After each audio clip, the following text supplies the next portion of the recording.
ఒకటే చెప్తానండి. ఇంటర్వెల్‌కి ముందు నాగ చైతన్య గారు జైల్‌లో బట్టలు లేకుండా ఒక సీన్ చూపిస్తారు. ఆ ఒక్క సీన్ చాలు ఈ సినిమాకి. నాగ చైతన్య గారు ఏంటి అంత గట్స్ ఉండాలి. బట్టలు లేకుండా ఒక సీన్‌లో యాక్ట్ చేయాలంటే ఒక స్టార్ హీరో చాలా దమ్ముండాలి. ఆ ఒక్క విషయంలో నాగ చైతన్యకి హ్యాట్స్ ఆఫ్ చెప్తా.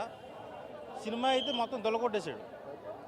నాగ చైతన్య గారి కెరీర్‌లో ఫ్లాప్స్ ఉన్నాయి కాదంట్లా. ఈ సినిమాతో వడ్డీతో సహా మొత్తం తిరిగి తీసేసుకున్నాడు. గీతార్ట్స్ బ్యానర్‌లో మంచి బ్లాక్ బస్టర్. చాలా స్ట్రాంగ్ కంబ్యాక్. ఒక నాగ చైతన్య గారి పెర్ఫార్మెన్స్ చింపేశాడు. పాకిస్తాన్‌లోకి వెళ్ళి ఫైట్లు చేసేదంతా జైల్‌లో. వాటిలో అసలు ఒక మాస్ యాంగిల్ చూపించాడు. ఒక ప్యూర్ లవ్ స్టోరీ మధ్యన వచ్చే ఒక మంచి మాస్ ఎంటర్‌టైనర్ ఈ సినిమా. చాలా feel good love story. Sai Pallavi garu, Naga Chaitanya గారు ఇద్దరు పోటీ పడి మరి యాక్ట్ చేశారు. ఓవరాల్‌గా చూసుకుంటే ఒక మంచి ఫీల్ గుడ్ లవ్ స్టోరీలో వచ్చి ఫస్ట్ హాఫ్ అంతా లవ్ స్టోరీ, సెకండ్ హాఫ్‌కి వచ్చేసరికి ఒక మాస్ ఎంటర్‌టైనర్. ల్యాగ్ సీన్స్ అంటూ ప్రతి సినిమాలో ఉండడం కామనే, ఒప్పుకోవాలి.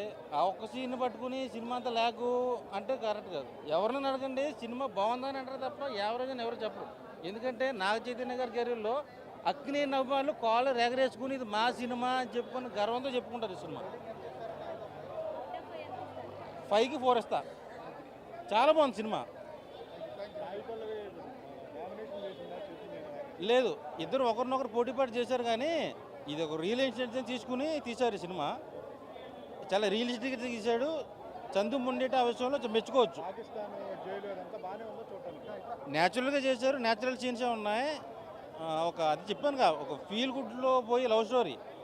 ఆ లవ్ స్టోరీలో మనోడు అనుకోకుండా పాకిస్తాన్ వెళ్ళిపోతాడు సముద్రంలో. మనోళ్ళు ఇండియా తిరిగి తీసుకురావడం మెయిన్ థీమ్ ఈ సినిమా.